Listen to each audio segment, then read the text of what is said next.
Hello friends! Welcome back to Health Highlights, where I spend the time learning about all things health and bring you the highlights. Today, we will be reviewing a part of Dr. Lustig's interview on Drew Pruitt's video titled The Bitter Truth About Sugar and How It's Destroying Your Health. I will include a link to this video in the description bar if you are interested in viewing it in its entirety. This area of the interview discusses why processed food is not food. It is a difficult concept for many to grasp, but once you do, then all things are possible. Let's learn what makes this true. The definition of food in the dictionary is a substrate that contributes to either the growth or burning of an organism. Dr. Lustig says this definition is fine. He doesn't have a problem with it. Does processed food meet this food definition? Let's find out. Mitochondria are little energy-burning factories inside all of our cells. It takes substrate and turns it into chemical energy called ATP. Our mitochondria's job is to generate ATP. That's what powers all of our cells. If you are not generating ATP, that means you're dead. Either you make it or you don't. When you are metabolically healthy, you make ATP well. When you are metabolically ill, you make ATP poorly. When you consume fructose, it inhibits mitochondrial function. That means your mitochondria are not making energy like it should. In other words, fructose inhibits burning. The other simple sugar, the one we measure in our bloodstream, glucose, is the energy of life. Every cell on the planet burns glucose for energy. Glucose is so important that if you don't consume it, your body makes it through a process called gluconeogenesis. This is where fat will turn into glucose in your liver and amino acids will turn into glucose in your liver.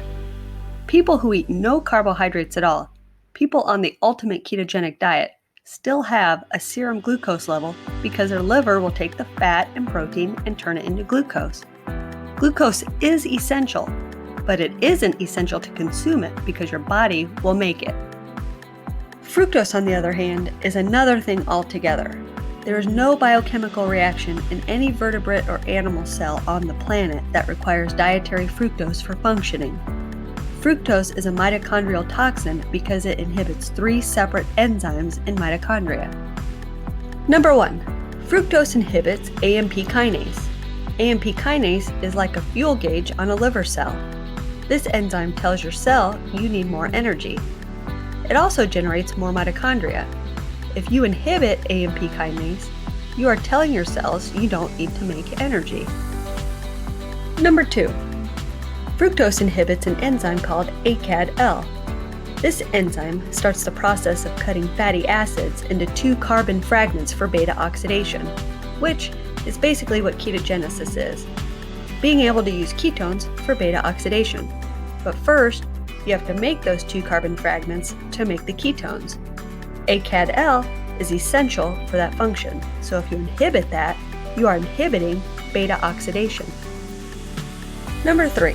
Fructose inhibits an enzyme through uric acid.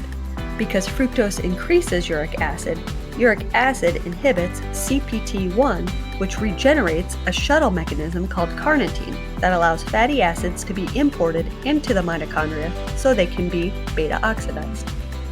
So if you're slowing down mitochondrial function, you're inhibiting the ability to generate ketones for beta oxidation, and you're inhibiting the ability to import those fatty acids into the mitochondria for beta oxidation, making you end up with less ATP. Fructose inhibits burning. Glucose stimulates it. That is burning. Now let's go to growth.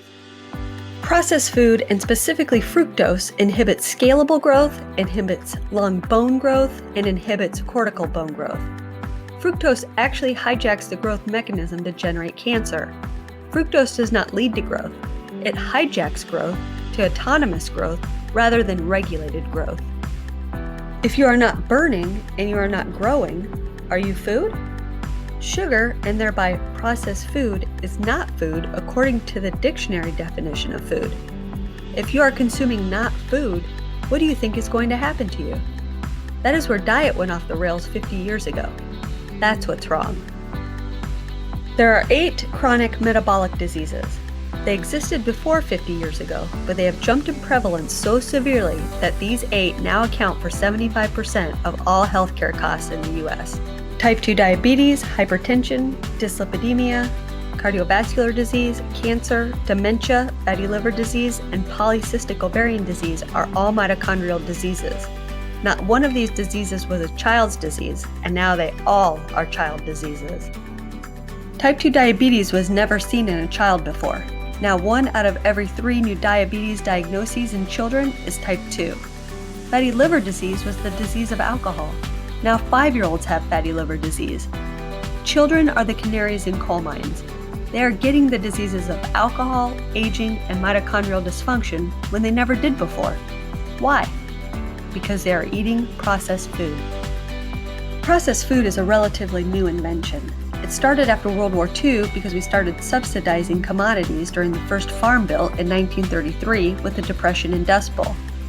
During World War II, we basically figured out how to process food and deliver it en masse to the Army. Then we realized we could make money doing this, and it was good for waste because it increased shelf life.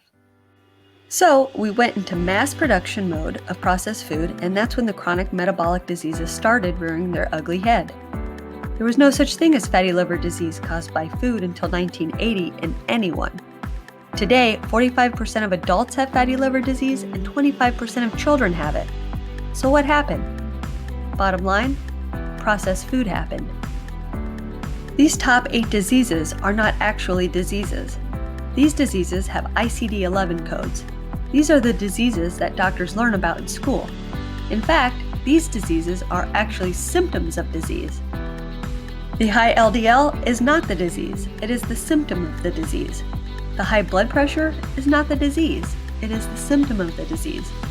High blood glucose is not the disease, it is the symptom of the disease. All of these are manifestations of dysfunction of cells in our bodies, and that's the disease. These abnormal pathologies that have sprung up have overtaken our general metabolism. Dr. Lustig's book, METABOLIC, discusses all 8 subcellular pathologies that belie all of these chronic diseases. They are glycation, oxidative stress, mitochondrial dysfunction, insulin resistance, membrane instability, inflammation, methylation, and autophagy. No ICD-11 codes exist for any of these. Doctors don't get reimbursed for any of these. Doctors don't know what they are because they are not taught these in medical school. Doctors don't know how to teach patients what they are because how would you bring something up in a doctor-patient conversation if you don't have any answers for them? Doctors and patients don't know about these. It turns out that these 8 belie all of those other chronic metabolic diseases. They are the ultimate manifestations of these 8 subcellular dysfunctions. When these 8 processes are working right, you will be 110 years old playing tennis. When these are working wrong, you will be 40 years old in a wheelchair with 2 stumps on dialysis waiting for your next stroke. And of course, there's everything in between. So, fixing those 8 subcellular pathologies is what metabolic health is all about. How do you fix those 8? You have to look at the pathways. You have to look at the pathogenesis of each of those 8. Dr. Lustig and his colleague has put together a poster you can get online that shows the entirety of metabolic syndrome on one poster with all the organs and intermediary pathways that are involved. When you look at all of these pathways that are going on inside cells, you come to the stark realization there are no drugs for this. These 8 processes are not druggable. They are foodable. Food can fix them. So food can either cause them or food can fix them. Real food is medicine. Processed food is poison. Processed food is not food. Once you understand that, health can blossom. What are the biggest sources of fructose people are consuming in their diet today that are contributing to the top 8 diseases discussed earlier? First of all, you have to understand that fructose has gone up 25-fold, not 25%, but 25-fold in the last 200 years. Our ancestors getting fruits and vegetables and occasional honey consumed about 4 to 5 pounds of sugar per year. We now consume 94 pounds of sugar per year. That's almost 25-fold. And a few years ago, before the obesity epidemic hit the grand stage around 2010 to 2012, we were consuming up to 120 pounds of sugar per year. We have actually cut back to some extent.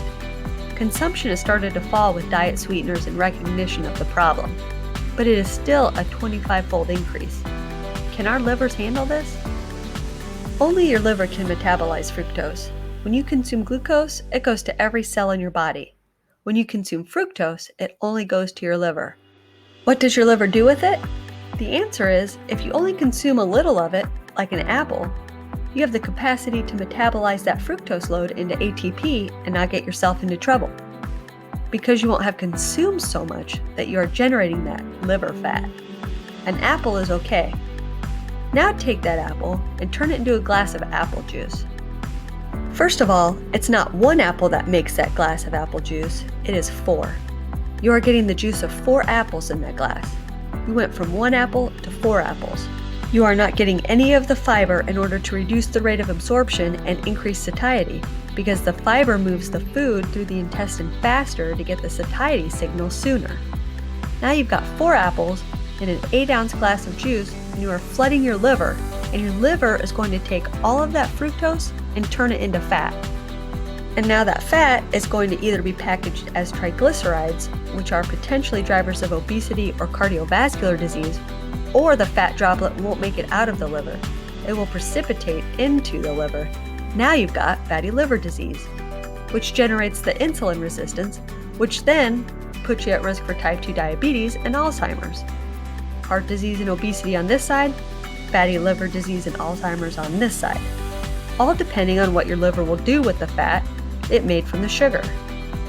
A little sugar is okay because you have the innate capacity to metabolize a small amount, and that's the liver's job.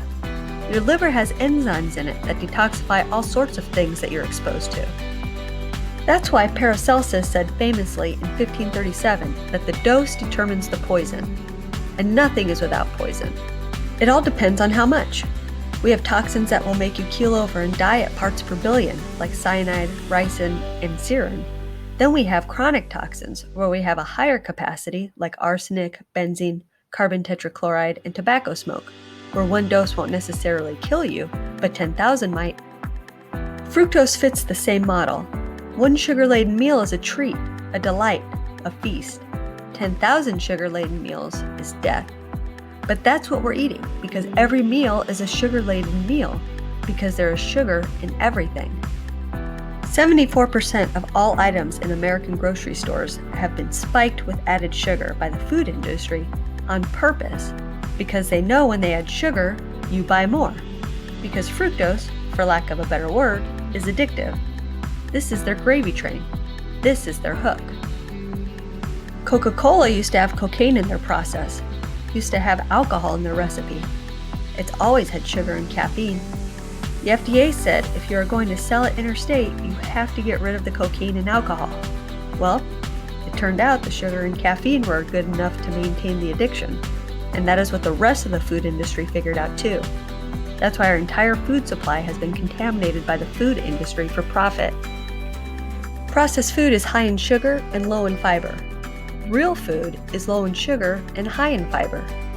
Real food serves your body, heals your body, protects your body, and produces energy. Processed food is poison. It is a mitochondrial toxin that leads to many diseases. Realizing this will help you make better food choices. It isn't about being perfect. As Dr. Lustig says, your body can handle small treats now and then. If you eat real food most of the time, your body will be able to handle the times you don't. To learn more about processed food, see my video titled Whole Food versus Processed Food. I will include a link to it in the description bar. Dr. Robert Lustig's book, Metabolical, The Lure and the Lies of Processed Food, Nutrition, and Modern Medicine is available wherever books are sold. I will include a link to it below if you are interested in learning more about it. Thank you for coming along on our health journey together. Let me know in the comments when you realized processed food was not food. It takes time for this to sink in. What triggered you to acknowledge this truth? Keep an eye out for my next video, which was taken from the same interview. We will see why a calorie is not a calorie. Like, subscribe, and hit the bell so you don't miss any health highlights. Until next time, here's to health.